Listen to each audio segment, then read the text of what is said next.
two different things, and it's, you know.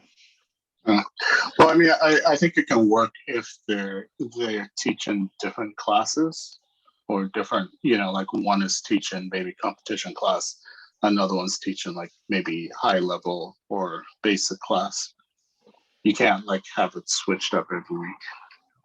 Yeah, I mean, this is what I tell everybody. It's like, you learn foundations, okay, foundations, and then you learn your style. You pick and choose whatever you want in your arsenal.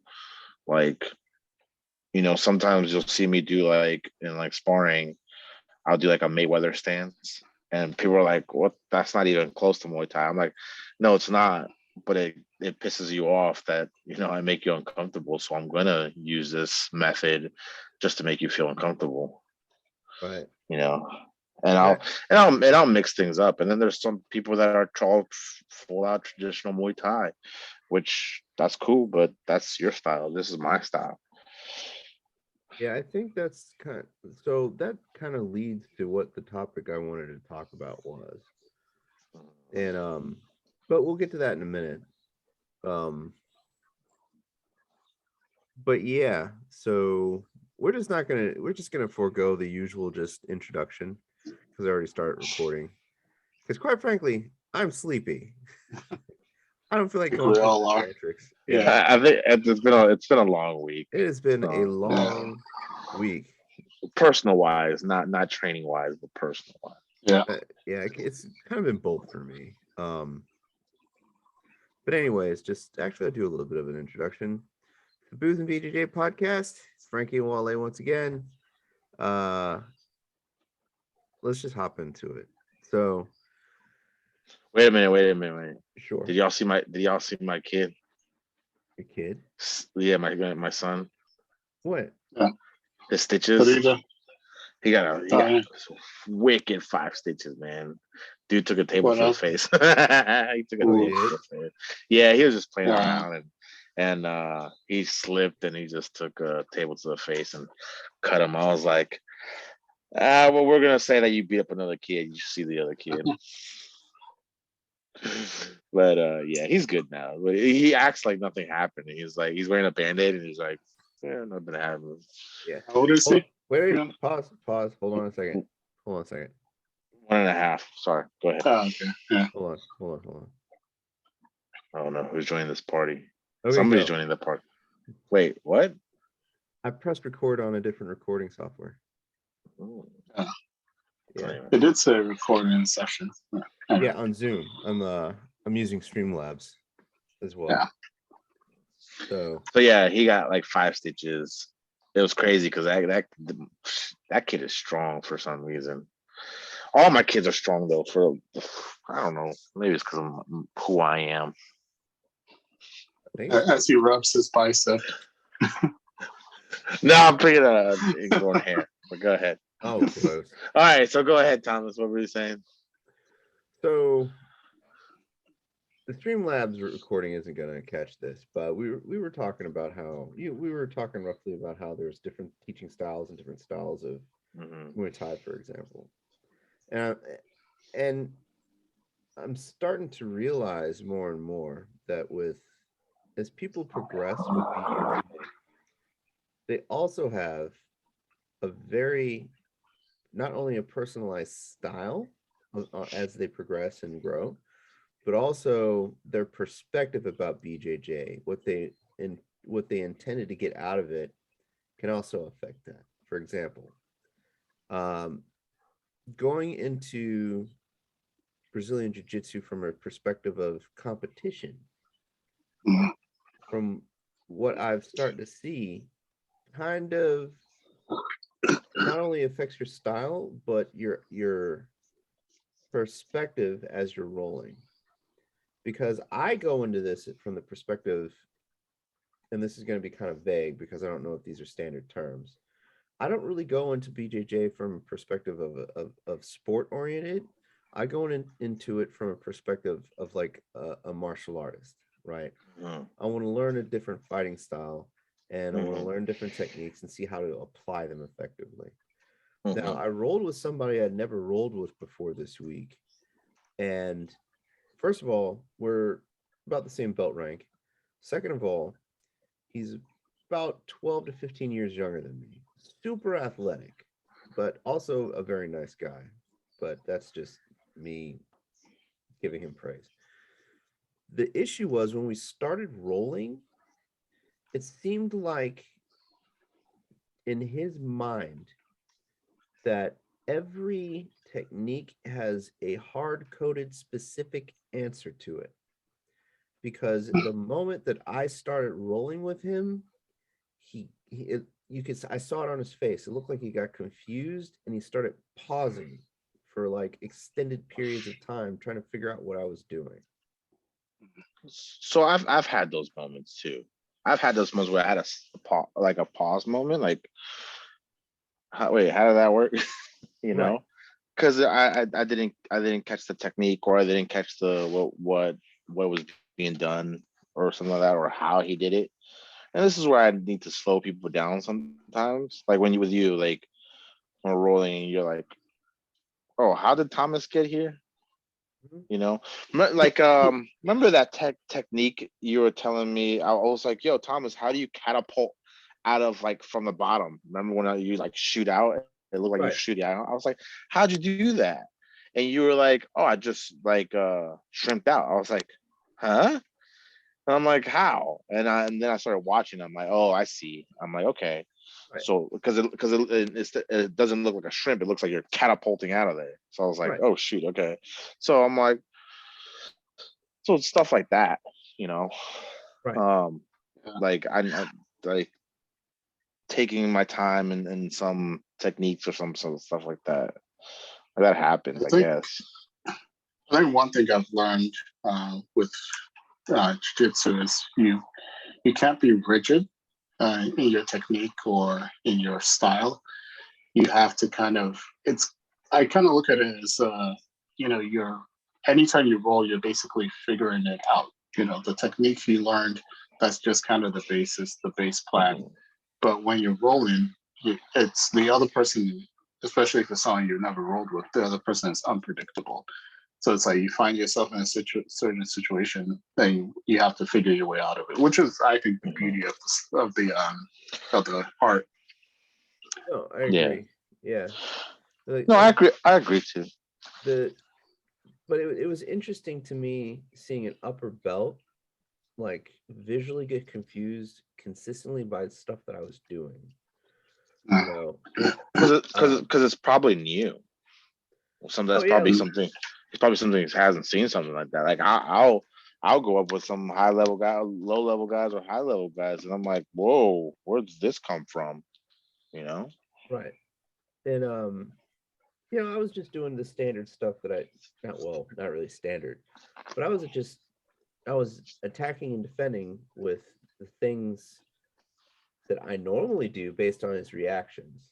And when I spoke to him after the round, he was saying, "Yeah, I didn't expect anything that you were doing," which kind of like threw me through a loop, because honestly, I wasn't doing anything too terribly unorthodox. Like I wasn't doing any 10th planet stuff, which I kind of do sometimes, just playing around. I wasn't doing anything too like explosive, anything too crazy. I was actually being kind of mild with him because I had never rolled with him before. I wanted to feel him out. But Well, maybe he's wherever he trains, he's in a situation where he knows everybody's technique and knows counters to that. Right. But to piggyback off of what you said, I think I got the impression that he thought everything in a very like rigid manner. Like if you get to this guard, there are specific guard breaks. And to those guard breaks, there's a specific set of counters. And to those counters, you can react a specific set of ways. Like that's the way that I think the impression I got and how he thought about things just from observing him and through conversation. Yeah. And it's kind of like maybe overthinking it or over planning. Right. In a sense. Yeah. Like it very much seemed like he had a set stream of game plans just in case somebody started off in a specific way. And it seemed like I threw all of that off like move after move after move because I didn't do anything that he was expecting. Yeah. And I don't know if I would consider that a good thing because I had never really encountered that before to that extent. But that made me wonder, like, if that's how he thinks and that's how he approaches it, like, if he had to, for example, use BJJ to defend himself, he would get, I worry he would get squashed because he would sit there and do, have those same pausing moments. Like, you have to keep going, you have to keep trying things. But Maybe this is a guy who's like, oh, I can't make mistakes. I don't want to make mistakes. I don't want to make mistakes. Yeah. And and in training and in sparring and stuff like that, you do the mistakes in training and sparring. So when competition does come along, you're to the T. And I think that was one of my problems when I was competing, that I think I paused in some occasions, or I froze up, and I'm like, "What am I supposed to do?" Or I can't really hear Master Sugi. And if I train more consistent, coming up to that tournament, I think I could have gotten at least second place. But those are little mistakes that I did, and I should. And when we got back to the drawing board, I was trying to practice those mistakes with some of the guys at the gym. So, some people think, oh, I have to be perfect in training. Yeah. No, it's okay to mess up in training. That's why we train, and that's why we fix each other while in training. I mean, I think with BJJ, you can never be a perfectionist. You never get you can never get like techniques perfect. You can get it close. But once you start, I feel like once you start, and maybe at least for me, once I start trying to be more of a perfectionist, then I kind of lose that, like the intuition. You know? I mean, there's nothing wrong with it. It's just there's nothing wrong with it. It's just there's nothing wrong with being a perfectionist. It's just whatever your style is. But for me, I found that if I lean more towards perfection, then I start kind of losing that intuition. Yeah. So I've go ahead, Tom. No, go ahead. But just thinking about it, after I had that round with that guy and talked to him a little bit, I watched him do rounds with other people. Let me tell you, a damn phenom. Like, that dude was good. The difference, though, is the guys that he was rolling with do more like traditional techniques, like stuff that he knew. Like, okay, you got me in close guard and you're trying to arm drag me. Boom. And you could see it. You could see it in his reaction time. You could see it in his face. He's like, all right, here's the answer to it. Here's another question thrown at me. Here's the answer to it. And like, he was just going. It was actually really awesome to watch. But I mean, and there's always a solution or something to get out of something. So I think that's what he's trying to do. He's trying to find a solution on whatever the hell you were giving him. And sometimes the shit that you give people is like, how the hell am I going to deal with this? So it's like, you need to be like thinking 20 different steps ahead of you, just in case you do this, but you don't do it because you went the other way. So now I got to rush going on to the other way and try to figure out that way. And that's the beauty of training, that you got to put yourself in uncomfortable situations to be comfortable, I guess. Right? Yeah. I'm trying to figure out if, like, I've gone into rolling and competitions with sort of a generalized game plan, and trying to figure out if that's better for me as opposed to, just feeling it out. Like, don't go on with a game plan, just figure it out, Well, I mean, I think there are pros and cons to both. Yes. Let me take this one, Thomas, real quick. Sure. Yes, there is a pros and cons to that. So, like in a Muay Thai fight, all right, in my Muay Thai fight, we trained teeps and low kicks throughout my whole training camp. in the middle of the fight, my trainer goes, do some boxing. I'm like, I would, but we didn't practice that as much. So I did a little bit, but I went back to the basics. The moment you switch something up in the middle of like competition, I think that's where you're gonna lose yourself, because you're like, you practice this the whole time, and now you want to change something up. It doesn't work. It's like when I did the jiu-jitsu tournament, you know, I was really good with that whole shoulder pressure. So I did that a lot. And Masugi knew that I was good with this. But then, all right, then an opening came along, and then I took that opening. But these are the things that I'm talking about. Like, usually in competition, you shouldn't change unless you really, really have to, for like desperate measures. But if you're winning the round and you're doing okay and you're somewhat surviving, then you should keep going with the same rhythm that you've been going. But if you're losing the fight and what, you gotta throw something else out there like that, you know? Yeah. Yeah, for me, I've always been like a intuitive kind of guy who felt everything out. Like every time and this is probably just my experience. Every time I've gone into a competition with a dedicated like game plan, it's always gone to hell, and I had to improvise anyways. So, but then again, my competition experience is a little different from other folks because I've always been the oldest and smallest in my bracket. So, right, that could be a contributing factor. But yeah, like I think this kind of just re-emphasizes at least why people should go to like open mats at other gyms, just so you can see other people's styles. Yeah. Because, you know, as I think about it, like when I was watching him roll with other people, his style is very good for competitions. Very direct, very explosive, very quick, very straightforward. But outside of competition, I wonder, it just didn't really seem like he had gone to others' gyms to roll, you know, because if he had, in my mind, he wouldn't have been so confused and paused so much.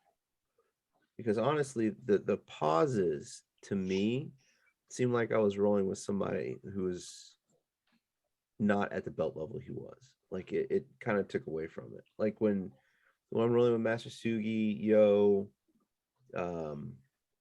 Trevor, Wale, you, whoever, you know, it's like a pretty consistent back and forth. Like the question and answer reaction time is shorter and shorter. But like that pause for him to think about it or whatever made it longer. So it just kind of, I don't know, for me it just took away from the experience.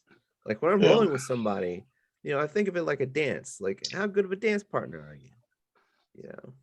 Well, this is another thing as well. I don't like going to other gyms. Okay, I don't like going to other gyms to like cross train and whatnot, or you know, do their open mats, unless I go with a crowd that I know that in case something does happen out there, that they got my back. You know, because there's gyms out there, and I've seen it where where a gym goes over there and the guy's getting banged up and he had no backup to defend himself, so he's getting all beat up and stuff like that, and that's not cool, you know. But gyms do that.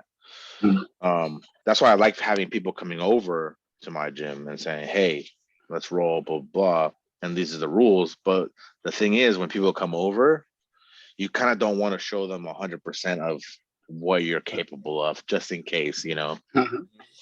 So this is yeah, I'd say if you go to another gym and you're getting banged up, leave. It's not worth it. Yeah, but then but then you have like, you saw Frankie, the guy that came in, but boy, yeah, he was talking about smack and we beat the hell out of him here. It's like, wait a minute. Well, don't talk smack then. I mean, that's like 3/4 of the jiu-jitsu experience. You gotta talk a little trash. Well, I mean, I'm not gonna go to another gym and talk trash to other people. Oh, you gotta be respectful. You gotta respect them, you know. You'll meet them on the competition track and they'll destroy you. Yeah. But you get that one guy that you probably beat a couple years ago. And he's like, well, he's coming over here to train this weekend. All right, let's beat, he'll get his little posse and be like, all right, let's put work on him. So then, that happens. It happens. This sounds like a movie. It sounds like a movie. It happens though. It happens. Like we'll have when I was like doing the whole Muay Thai thing, we would have people come to the gym and it was like, okay, and then they would tell us, hey guys, take it easy on these guys. Don't. We want them to come back. We want to have them like a welcoming. But I know pretty sure if I went over there, I'm coming out with a black eye or something. I feel like Frankie's had this experience firsthand. No, I've seen it and I've heard about it. I've seen it and I've heard about it. Like I know, I seen a buddy of mine. Yeah, I was like, I'm like, bro, you just gotten like in a whole hell of a fight, and he's like, yeah, I went over there and they go a little bit more aggressive. I'm like, hold up, man. Nah, I don't care what gym you are. You should not look like that. No, I kind of got banged up at one open mat a couple years ago, but I kind of realized that the guy I was rolling with probably heard me talking trash to one of my cousins on outside on a phone call, and I think he thought I was talking trash about somebody in the gym. So yeah, never went back there. Yeah, see, and that sucks, man. You don't want to do that. You want to have people come over and show respect to your gym and be welcome, and when they do come, it's like, oh hey, this is great. So you guys that are beating people up out there, man, y'all gotta stop. Well, on that note, Frankie. Yeah, Frankie. But I don't hurt people, right? Do I? I don't hurt people, right, Tom? So my rib cage is kind of aching a little bit from. No, I'm just joking. But that's also why it's always good to have a mat enforcer around, because if things get out of hand, you need one of those guys to step in and squash it, physically. Yeah, you're gonna have that one guy that's having that bad day and he just wants to hurt somebody. I've had those moments where I'm like, I just want to beat the hell. I just want to hit somebody. Yeah. I'm working up to that mat enforcer title. I'm working up to it. I gotta lift some more or something. You gotta get a gi with a ref colors. That'd be awesome. Or actually, I don't think you can get pinstripes. So like a white top, black pants. No, it gotta be the pinstripe. Pinstripe gi. Yeah, and then like within the inside the gi have like pockets where it's like yellow card and red card, and if you get a red card, you're ejected for 2 training sessions. Get out of here. So some of the t-shirts that I'm working on, actually, 2 of them are mat enforcer shirts, but I need to find like a joke to put in there. Like I don't know how to make it somewhat funny. So I'm making a merch line of like t-shirts for BJJ oriented, and so people that are watching this, please comment on the comment section for ideas for Thomas. Yeah, if you have ideas of what you want to see, let me know. But like I have 2 or 3 designs for a mat enforcer I want to put up. And so there's a company where you can customize your gi, like put like names on it, like instructor or something on the back of your gi jacket. I was gonna get one that just says like mat enforcer or enforcer on it. Yeah, that'd be dope. Yeah. Hey, here's a question. Sorry, Derek. No, go ahead. I was gonna say you gotta live up to that though. Yeah, you do. You got to. Well, I kind of hold up pretty well at the places that I train, except for when I'm at a specific gym where there are 5 guys that are Goliaths in size and goddamn strong like ogres. Cough, cough. In Chantilly, cough. Jerks. Not me. I'm not part of that. Dude, I feel weak over there. Like, it's not even funny. Like, even against Trevor today, right? I'm sitting here thinking, I can hold off Trevor with just my base level strength. And then it dawned upon me. I was like, I haven't been able to do that in weeks to other people. Like Dafka and Urka yesterday, when we were doing judo, like they were tossing me around like I was a child. And I was trying to figure out counters to their grips because they use like a mix of judo and a mix of Mongolian wrestling grips. And I finally figured out some counters, and I used them on Tuesday, and I was like, good. I finally got like a slight advantage. They already figured out the solution to them. So yesterday I'm like doing my usual counters, and then they counter my counter, and then just toss me around like I'm a kid. Like I'm sitting here thinking, is this real life? Like how do Yeah, I it's funny because Sugi's wife one day we were talking and she's like, yeah, you know, Brazilian Jiu-Jitsu is like, that's her life because Mongolian, that our culture is wrestling. I'm like, Jesus, the women are talking like this too. I'm like, good Lord. Mm, They're like the Spartan of like the Mongolian people. yeah, there's a female purple belt that comes to open mat, like a Mongolian lady, and even she said it. She was like, "Yeah, Yeah, I think I've Mongolians. seen her one time. Yeah, dude, she's lethal, Yeah. What did she say? lethal." Oh, What was she saying? she was just reiterating that wrestling, like just overall, is ingrained in their culture. So You know who took advantage of me? What's that white belt? What's her name? God, she does a competition. What's oh, her? Angie, Yeah, Mm. yeah, she took advantage of me. I think it was I was rolling with you, Thomas, and then I went with Mitt for a round, and I was just exhausted. And then I think Matsugi called her over, and he knew that I was done. And I was like, "This girl's arm bar me because I can't recover to save my life." And I'm like, and I'm like trying to hold, so I'm using my strength to hold my arm, and she's just ripping it apart. I'm like, okay, just take it. And then she's like, I do a turtle, and I'm like, okay, I'm safe here, but her hands are so small. Like with bigger dudes, I'm fine. I could do a turtle all day, and y'all ain't getting in. But her, she got like slid in like with his little ass hands, and I'm like, yo, no. And then she just choked me out. I was like, son of a bitch. I'm like, this is so embarrassing.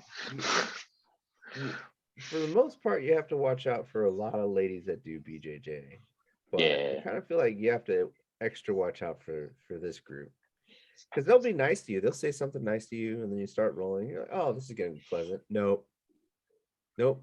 They try to murder you every single time, and they're strong. Did I tell you that incident that happened at Pentagon With what?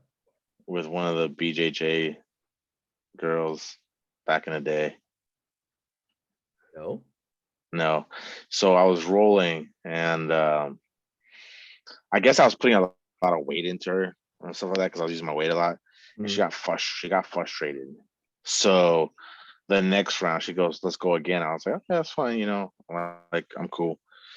So I we're I'm sitting down and I'm like butterfly guard or whatever it is, and then she comes in and just knees the hell out of me, man. Like to the point where I was like, God damn. And then when she tries to grab my gi, like from like the back, she like elbows me. I'm like, all right, I'm getting hurt. This girl's like trying to be like intentionally like trying to hurt me. And I was like, I'm like, okay, I'm kind of cool with it because I'm so used to it, but I'm like, that's not cool. Yeah. There's another woman who, this was a while ago, she came in and she was like being aggressive and stuff. And I mean, I guess maybe she thought that's the way the sport was, but she was like, after rolling with Michael, I think she was like, she like punched him in the stomach. Kicked him. Like kind of was like kicked him, yeah. And yeah, Michael was like, that's not cool, blah blah blah, and everyone else was like, that's not cool. But I don't think she really got to her. But Yeah, she didn't come back. So- She didn't come back after a while. So that incident, we were shark tanking. Yeah. And Mike went and did a scissor sweep on her. and Yeah. she had only been around for maybe a couple weeks at this point. So with And she thought that was like illegal or something. Yeah. right, she thought that he was kicking her. With the top scissor leg, it's hooked underneath on your side. So she interpreted that as him kicking her. So when she cycled back around to go against Mike again, she was playing guard and she straight up like round kicks him in the rib cage. Poor Mike. And Mike was like, you know what? I'm good. So he gets up, goes back in the line, and everyone, I remember everyone going, yeah, that's not cool. That's illegal. Yeah. So I'm standing next to Mike, and she walks right up to him, starts screaming at him, and legit punches him. Yeah. Because she was like saying, "Oh yeah, that's illegal," and Mike was like saying, "No, it's not. That's a scissor kick." And like, yeah, she straight up punched him in the stomach. And Mike Was took she it. younger? Was she younger or older? No, She was younger. Yeah, he took it. Yeah. He you could tell he was pissed, but he didn't. He didn't want to like show it really. But I mean, I was pissed for him because that's just not. It doesn't matter who you are. You just don't do that. Right. Yeah. Yeah. And Sorry, go ahead. like after that day, we never saw her again. Yeah. I mean, I honestly think if she came back, they should just kicked her out. Just like, no, you're done training here. Yeah. Yeah, probably. So that brings up another interesting point that I was talking to someone about earlier. At what point do gyms have an obligation to remove a dangerous person? Because Yeah. like, I mean, there's folks that we know who are at higher ranks now that unfortunately just don't get that their technique is either sloppy or otherwise just needs refinement to the degree so they don't consistently hurt people. There's been folks where it's like, dude, you've been around for like a year or two, and you are still doing crap that's like causing people to get injured. Yeah. I mean, I feel like if it's something egregious, like, for example, someone punching someone or someone kicking someone, that should be automatic. You're out. But if it's something where someone's technique is sloppy and they're consistently hurting someone, but hurting people, and their technique's not getting better, they should be required to like sit out for a bit. Or yeah. Yeah, to a certain extent. I mean, I don't know, man. Like, there's some people like out there that you can teach them 300,000 times and they'll never get it. I mean, they'll get the concept of it, but probably won't even master that technique. It's tough, man. I mean, we're in a combat sport, but I think it's to the point where if somebody's not showing control or respect, I think that's. I mean, I'm not a gym owner or anything like that, but that's how I view it. Or if it becomes that, this person's starting to become a liability to everybody around them, then I think it's time to have a one-on-one with them and tell them, hey, listen, you're going too aggressive, or you're doing illegal stuff. Maybe you should go back to foundation. Yeah. Or yeah. Or if not, just be like, look, I'm sorry, you just can't train here no more because you're being very dangerous. I mean, I think it also goes back again to attitude. So if somebody hurts someone, if their attitude is just like, I don't care, then they should not be allowed to train there. But if their attitude is more so, apologetic, and you actually see them taking steps to change, then start them back at like foundational or something. Mm-hmm. No, I mean, I've seen mistakes happen and sparring, and I tell people this when I spar with them, they hit me or they hit me the wrong way or something will happen. They're like, oh, I'm sorry. I'm like, listen, we're sparring. This is where we're learning. you tell me sorry later, right? Don't do sorry during the middle of it, because it just stops you and just like you hesitate, you know. So people say, "Oh, I'm sorry." Like, no, wait till we're done after the class and apologize. But other than that, like during sparring, but if you're being dangerous, you gotta let some people know. That's where the enforcer comes in. Yeah. So the reason why I bring this up was when I was over at 50/50, just sitting and watching their open mat, and also on that note, kind of creepy. Do not recommend, especially if you're in jeans and in like a button down and just not participating and just watching people. Felt like a creeper, but anyways, not the point. Point being, I was looking around because I was keeping an eye on a guy who he came out of town, like when I was out at the front desk just waiting. And he said, "Hey, I'm from out of town. I'm just looking for a place to train." And then he said he trained wrestling and judo. So I was like, that should be interesting. It was not interesting. Dude was like hurting people. And I can see like the 50/50 folks getting a little agitated. Like I was thinking, okay, somebody's going to step in here and, put this guy on his back and tell him what's what. And then about half an hour rolls by and like he's giving people minor injuries, doing like some really crazy stuff.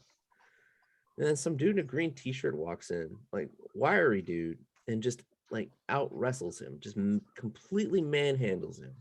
Not doing BJJ, but like some college wrestling stuff. So dude was like, eventually gave up and left.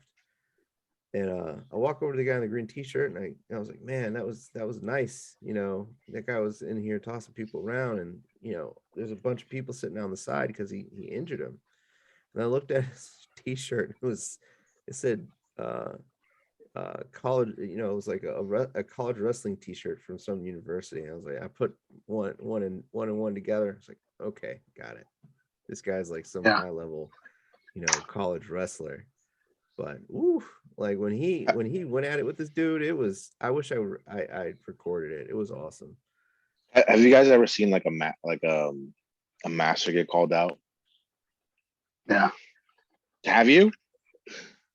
Oh, you haven't? Or like some random dude is like, yeah, I could take on your high level jujitsu guy, and then these guys are like amateurs and stuff like that. I've seen that happen twice already in my life. It's funny as hell. Yeah, I've seen Sugi destroy some dude who was basically same situation. Dude came in and was just hurting everyone. And Sugi I think I remember that day. Yeah. I think I remember that day. It was hilarious. The dude was like, I think he was like a blue belt, or he may have been I think he was a blue belt. Yeah, I think I remember that day. He had attitude with the folks in the front, and like I think Gonzalo told Master Sugi like, hey, this guy's like, and so he was just like destroying everyone. He landed his knee, like this was when I was a white belt. He landed his knee right into my rib, and then like we're doing what's it called, King of the Hill, or and he was just like, next, what this attitude. Master Sugi just destroyed the dude. After one round, the guy was like so tired. Master Sugi's like, get up, come on, you're a blue belt, come on, get up. He was like, no. I remember that day. Never saw him. I remember. So I guess so. There's been 3 occasions because there was back when Pentagon was young. Things were different. Back then. Like a lot of hardcore. Sparring and whatnot, like really tough. You just people who are talking smack. Okay, let's come on in. You're welcome. And then you're getting beat up pretty bad. I've seen it twice. So, but it's that lifestyle changed. But it's definitely changed. It's not. I think there are a lot of white belts there, and they don't. I think they're trying to start back up the competition classes.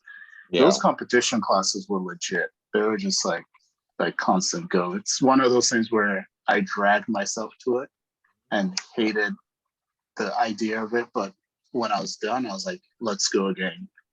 That's how it is. That's how it is at Chantilly all the time. Yeah. Like the moment you walk in, you're like, oh please, Lord, let this go well. And then at the end of the night, you're like, I am so defeated but accomplished. Thank you. Yeah. Well, hey, one of my favorite competition classes was Levi's, or it was just me, you, Yeah. CJ, and like maybe one other person. Yeah. Those Levi. were fun. He's a tough dude. Just like yeah. I mean the caliber of the Big Brother instructors, it's solid.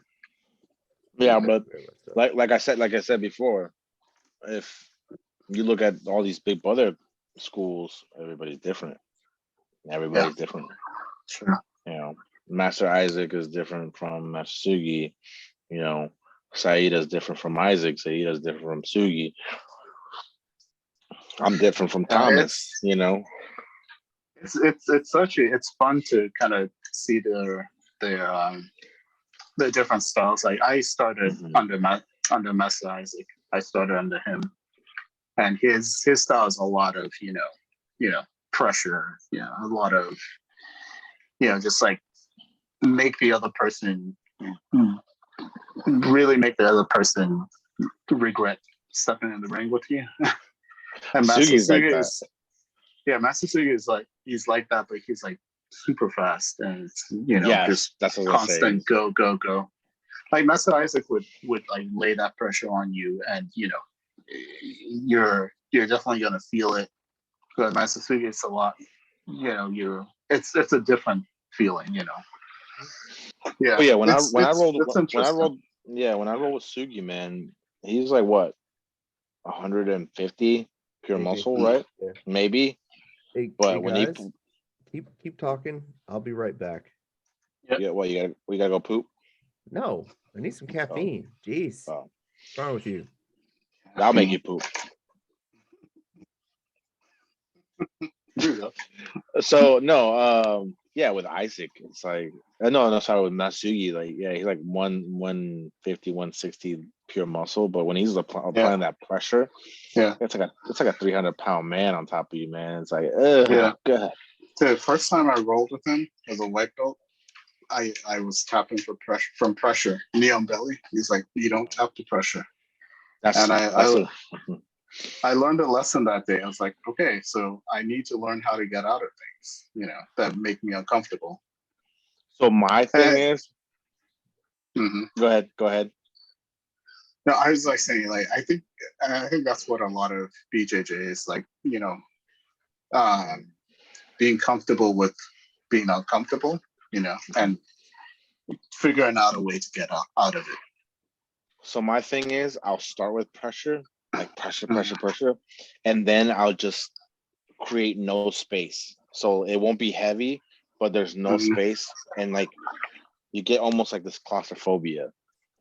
So people will just tap it like I couldn't breathe. I was like I like they say that it's like I couldn't breathe, or I had no response, or I just got frustrated, and it's because I'll put my pressure on them, like and not enough to be heavy where I'm wearing myself out, but enough to like, okay, I can't really breathe. Like you're not giving me any space. So I try to eliminate space. Not with pressure, but just eliminate space. And I think that I learned that from Sugi, Yeah. But I definitely say that I learned my pressure game from Master Isaac and Master Sugi. Yeah, it's that pressure.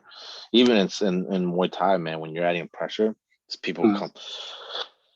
You're like when there's like, yo, this guy is still coming. He's I just kicked him hard as hell, and he's still coming. I just punched him, and he's still coming. People hate that, and people are like, yo, Frankie, how are you still coming at me? I'm like, I'm just coming at you, dude. It hurts. You gotta get to that point where you're, you gotta tell yourself that, you gotta get up and that's another thing Sugi taught me is like, you even if it hurts, you're tired, you don't show it. You get up and you keep going. Yeah. That's why with the guys, these high level judo guys or sambo guys, You can throw me 300 times. I'm getting up and I'm getting in your face, and I'm gonna be there. I'm gonna be there the whole entire time, and you're gonna get. They're like, you're crazy, man. You're crazy. I'm like, I know I'm crazy, but I'm still coming after your ass. You're gonna mess up one time, and then that one time, that's my time to shine, and I'm gonna make you pay for it.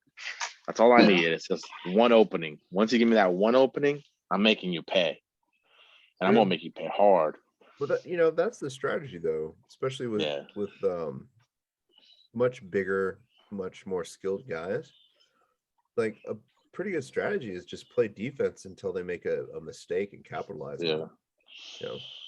Well, no, what I want them to say is like what I want people to believe, and this is my, it's like, yo, Frankie is a bull. He'll come and he'll eat that. He'll eat that. So I'm gonna keep doing it. I'm gonna keep doing it. I'm gonna keep doing it. And they get frustrated. So they still keep doing it. And then they're like, and then that's when I'm like, okay, I see where you just gave up and you lost all like motivation and hope. So I'm gonna come and I attack it, and then I just break you down into a million pieces. Yeah, my thing is like applying as much pressure as possible, and watch people squirm, and eventually you're gonna make a mistake. Like put that knee on belly on them, and eventually you start pushing it off, and you say, "Oh, arm bar." Just make it really uncomfortable. You know what I like to say sometimes when I'm like rolling around or I'm sparring, and it's been like a long round. It's like I'm like, ugh. Hey guys, it's like, yo, are you tired? Because I'm tired. I asked them, are you tired? And they'd be like, yeah. And I'm like, okay, good, because I'm not. And then that just messes them up completely, right?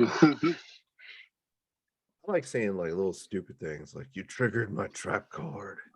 Like I like baiting people, and when they go for it, it's like, guess what? What? You triggered my trap card. I'll do something. I like baiting people too, man. I'll play possum or something like that. I don't do a lot of baiting. I just I don't know. I just like watching people squirm. Try it. It's fun sometimes when you're like, here's my arm. Yeah, psych. Come here. I love baiting people, especially like these high level judo samboists, judo/samboists. Yeah, just bait them all day. Let them pass your guard, or let them try to pass your guard, and then just bait them with something and choke them. That's my game plan right there. Dude, when are we rolling? March 11th. Yeah. Oh. January, February, March. Yeah, March 11th. March 11th. Yeah. Hey, speaking of that choking, play that video. Oh, is the video, sir? Yes. Hold on. Ladies and gentlemen, this is the video of the week. Video of the week. Let's see how we're gonna do this. Hold on.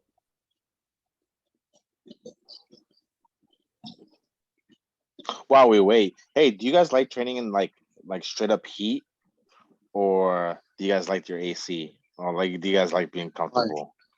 I like being comfortable. Really? Yep. Like when they have competition classes, though, I think it depends. It's like if I'm doing competition classes, I don't mind the heat because that's expected. But if it's just regular class or open mat, I like to be comfortable. I love that heat, that heat feeling, like that suffocating, like hot sauna feeling. Because it's like you're in the trenches, and then once class is over, you're like, I love feeling that like uncomfortable, that nasty. And you're like, oh, this sucks. This is horrible. It's so hot, or it's so cold, or just I love those because it's like it makes you feel like build toughness, Yeah, honestly, I'm kind of used to it because the places I used to dance, the places I used to break dance were hotter than anything, anyways. So it's nothing new to me. I think that's why I like Stugie's place, because it's like it's almost to the point where it could be a hole in the wall. And if it was a hole in the wall, I think I'll be happy. Dude, you should have seen the place I trained judo at. Like Sugi's place is Yeah. infinitely nicer. Yeah. That's almost a luxury gym compared to the other place. Okay, I'm gonna play this video.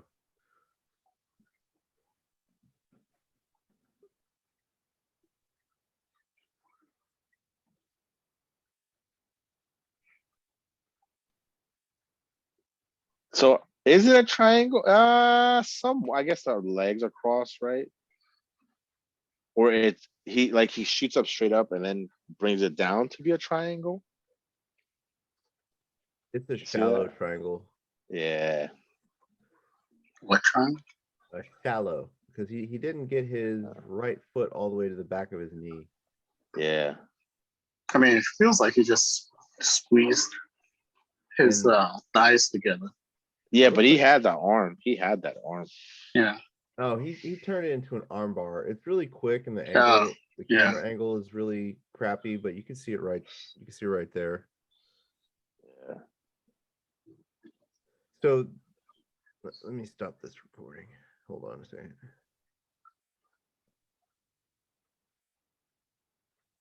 So the video of the week I'll record on Streamlabs. That way we have a little extra content. But yeah, so there's a 10th planet move called a dead orchard, which is actually pretty similar to that. It's like a reverse triangle. And So you attack the arm. Like the So- reverse. Go ahead. no, go ahead. Go ahead. I have another question after this, but go ahead. Sure. So like the reverse triangle is just to hold you and to pin one of your arms forward. And then once you have your opponent pinned with the reverse triangle, you can actually pull one of the arms forward towards yourself and you can arm bar them. You could do like a shoulder lock. There's all sorts of evil things that you could do from there.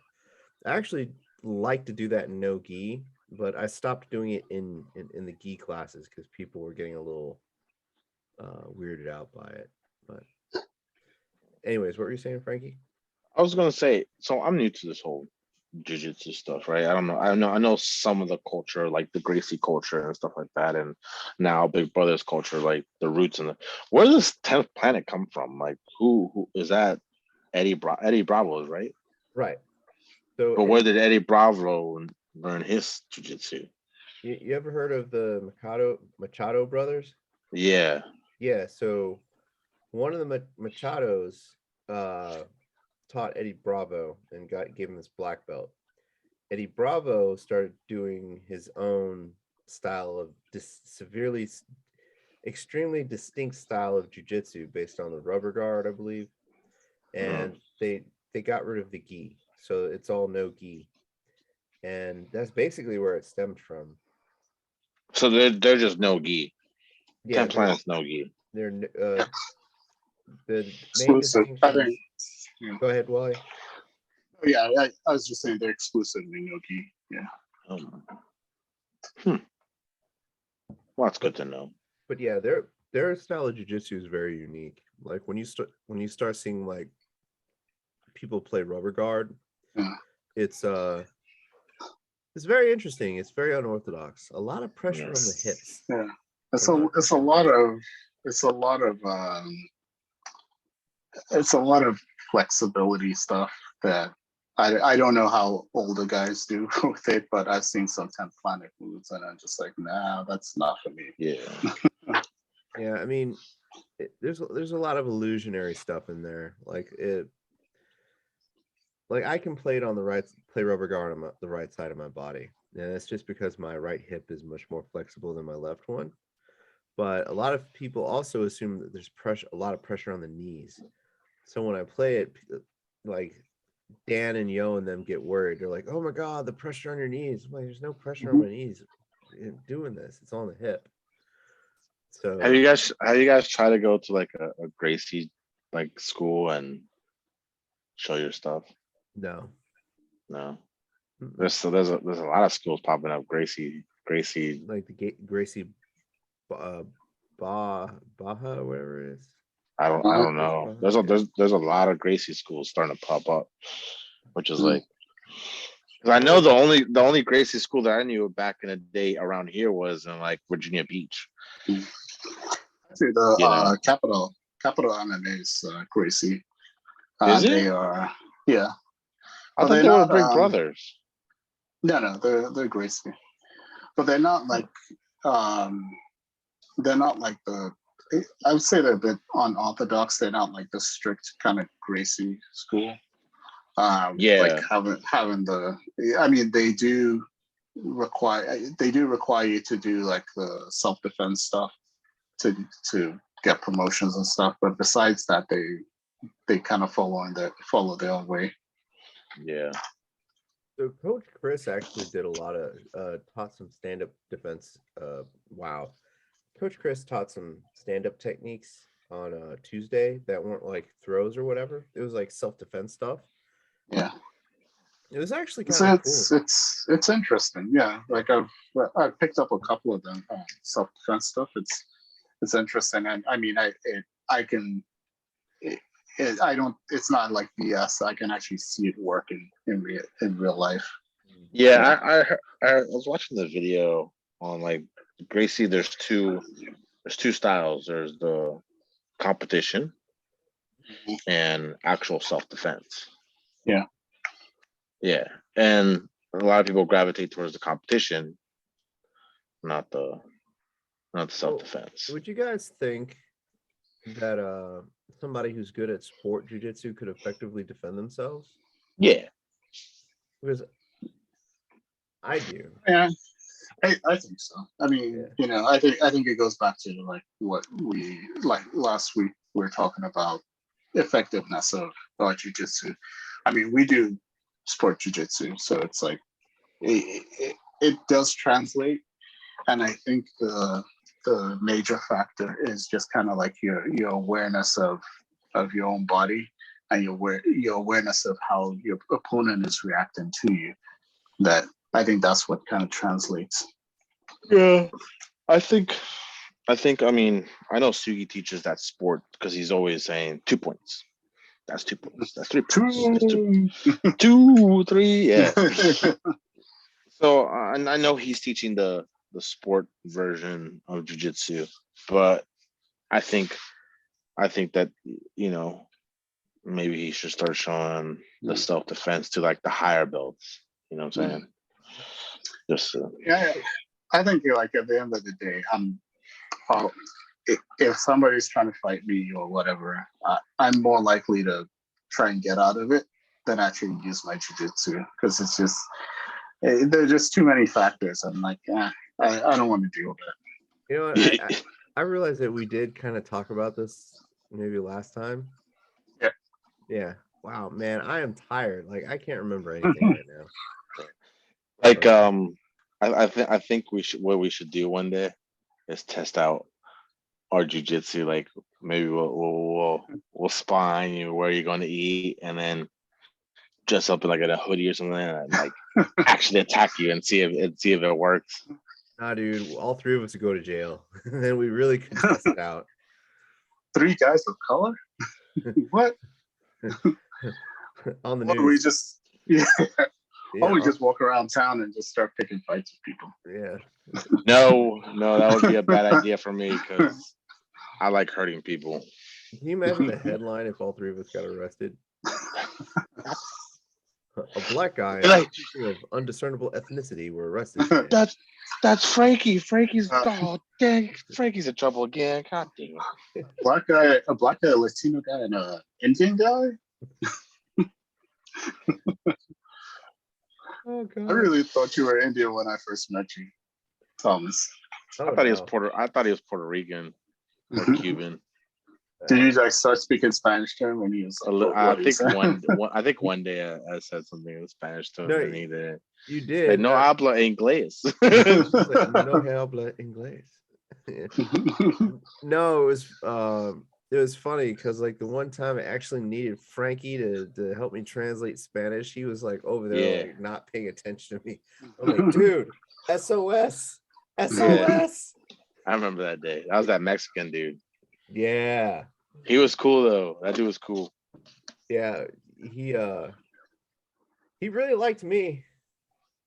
Oh yes. Oh no. Oh God. It Were, was terrible. were you wearing your Nogi stuff? No, it was a gi class, right? Mhm. And there was two guys that came to visit from Mexico City, and one dude sat off on the side, was just watching. He was actually looked like he was very pleasant, like just happy to be around. And the guy who actually practiced jujitsu, like bought a gi, but he had a white belt on. He came over to me. He's like, "Hey, can you partner with me? I'm a purple belt visiting from Mexico City, and my English isn't very good." I was like, "Sure, but I don't speak Spanish." He goes, "Oh, that's fine," and everything was good. And we started doing a technique from half guard that Sugi was showing, and I'm like looking around because I'm watching the other new folks to see if they're okay, because there was a lot of new people in that class. And then I start feeling this dude's like the knot in his belt, like kind of bumping my hip. I was like, "What the hell?" And I looked down You're and good. realized it's not his belt. I'll leave it to your imagination what it was.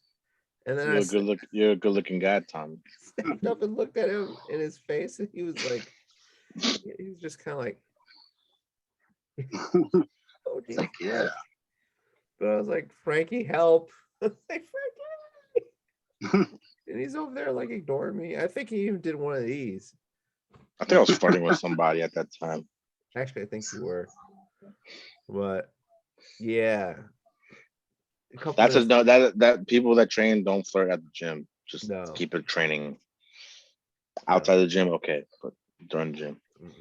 Yeah, but yeah. So that ended when Sugi called time and told everybody to get ready to roll. I ran straight over to Yo. His partner's like, "But I'm partnered with him." Like, "You're not anymore. This is my dancing partner right now." But yeah, that dude was like, I think he got the hit and left me alone. But God, that even Hey, was I was having a conversation with the guys. What's a price on an expensive gi? What's your most expensive gi, Wale? Do you only have one gi? So I have too many gis, and my wife has threatened to kick me out of the house if I don't get rid of them.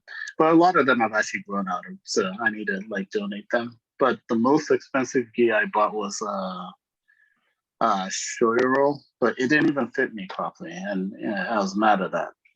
But that was like, I think that was like 210. Jesus Christ. Yeah. Do you still have it? No. Oh.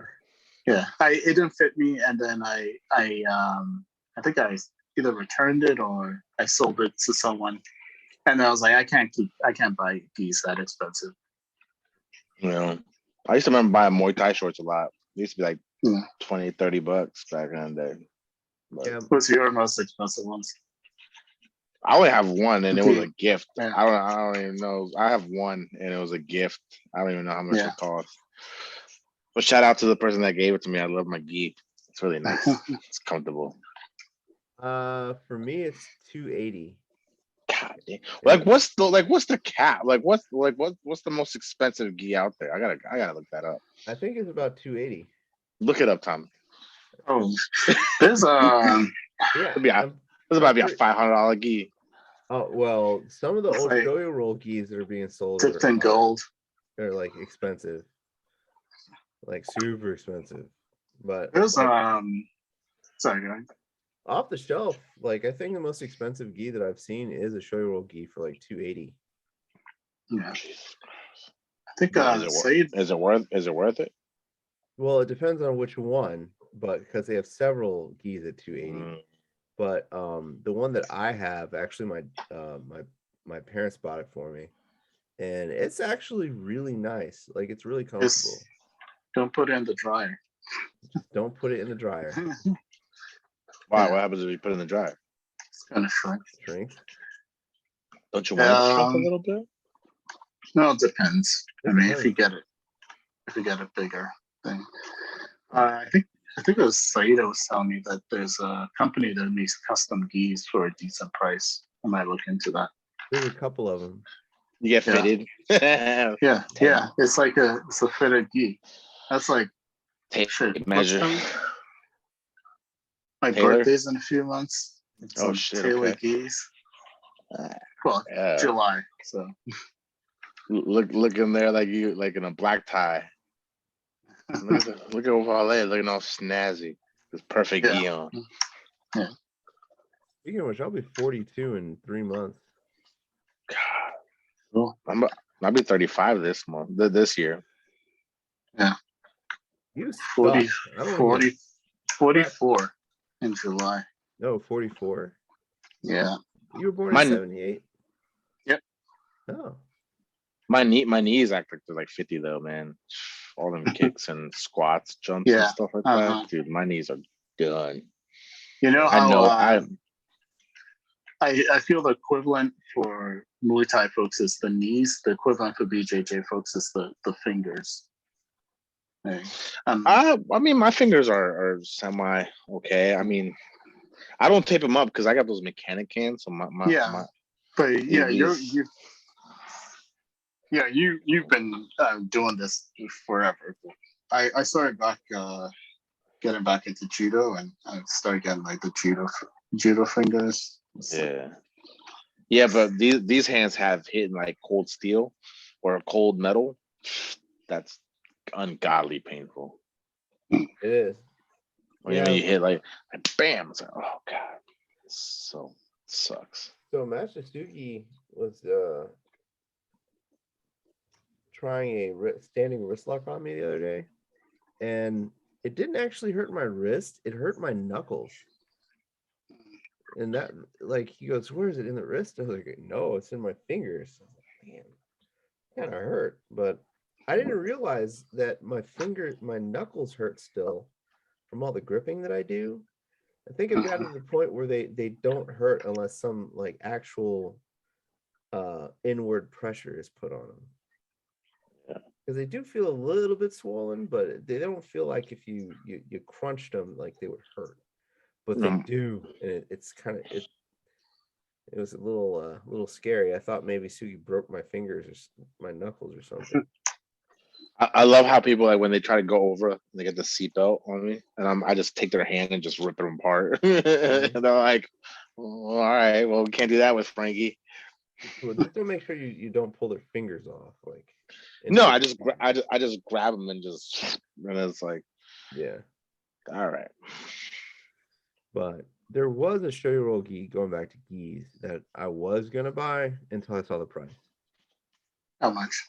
It was on eBay and it was going for $600. Ooh. Yeah, it was. That is not worth it. No, it was like the shoyu roll batch of the black gi with the crossbones on it. That Ed used to wear. So I found one that said it was brand new. And it was in my size, and I was like, yes, I'm gonna go buy it. And I saw the price. I was like, no, forget it. Was it a bid or a buy now? It was price. A buy now. Yeah. That's not worth it. I wonder if there's like a rare gi out there. There's a bunch of them. Because gis wear out. Yeah, but like one gi that maybe they only made 5 of or some shit like that. Like one gi to rule them all. Yeah. I feel like this is the beginning of a documentary of Hassan. It's like going around trying to find that one gi. Have you guys seen have you guys seen the wine documentary about that one guy that like made his own label of wine? Sorry, this is off topic, but it's on my list. Like, he scammed everybody. Dude, it's so good. It's such a good documentary. Talk about booze. Here we go. The guy made his own shit wine, and everybody loved it. He made it seem fancy and exclusive, and it was crazy what he was doing, man. It was crazy. Well, you know how Red Bull got famous, right? No. So the guys who were doing the marketing for Red Bull were trying to figure out how to make the image that product was something that people consumed all the time. So what they would do is they would take empty cans and take them and put them in the dumpsters behind clubs and restaurants and stuff to make it seem like it was something that people were drinking a lot. Oh shit! That's smart. Yeah. So after it worked because people started ordering it, like Red Bull and vodka, for example. The way that came about was because of that marketing Wow. plan. Who thinks of some shit like that? Can you imagine that guy got very smart people. Very smart got paid people. got paid six figures? Say, hey, go throw some cans in the back of a dumpster. Watch our sales go up 600%. Yeah, like they were also putting them in like trash cans and stuff at festivals, like just empty cans. Like that was it. It was total genius, you know. It'd be like making a gi company and like leaving dirty, sweaty gis at like open mats. Hey, Yeah. where did that gi come from? You know. Oh, look at that design. It smells so ripe. It I wonder smells if terrible. I wonder if any bootleggers know jujitsu. That'd be cool. Bootleggers, I like mean, Bootleggers, like back in the day, bootleggers. I'm sure they have like bootleg showy rolls. oh, they do. Oh, yeah. Where was it? I think it was at Testudo, and somebody was showing off a new shoyu roll that they got on eBay for like $50. I was like, dude, you got ripped off. That's not a shoyu roll. Like you can tell, like this only has 900 stitches right here. It's supposed to have 1,000. This isn't you pearl know, weave. This is gold weave. The seam right here is not. Yeah. You know how people authenticate Gucci bags and all that stuff. Yeah. He has someone to authenticate gis. Yeah.